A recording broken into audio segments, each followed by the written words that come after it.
जों सिनि जे central executive committee जो तो आदम रोकबाय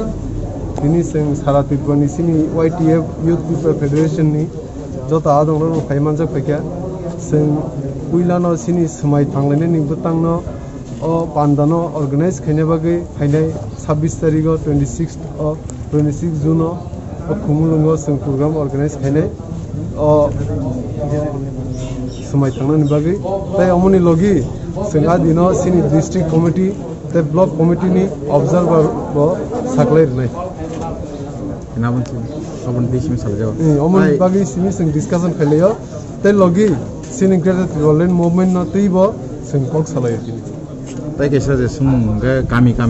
अब चिंती पर सर बैलेंस तरह के ड्रग्स नहीं भाई कबल जग मुक्तों अब उन तीनों यूथ होते ड्रग्स ते जों सिनि जे गवर्नमेंट जों कैसे रिहेबिलिटेशन सेंटर खुंगन बागै चाइते गलाय दङ ओ 1 मास 2 मास 3 बिसिङाव सिनि रिहेबिलिटेशन सेंटर मोटामोटी बिल्डिं कसामो कैसे चेंजांनाय ते अमनि लगी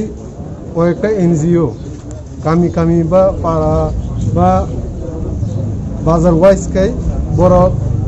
कैंपेन खाइतंग ड्रग्स एब्यूज नति बाकी जों कमरिमान सिनति ब्लासे एरिया रग कम्युनिटी जत चाइते गलाय दङ चेष्टा खाइतंग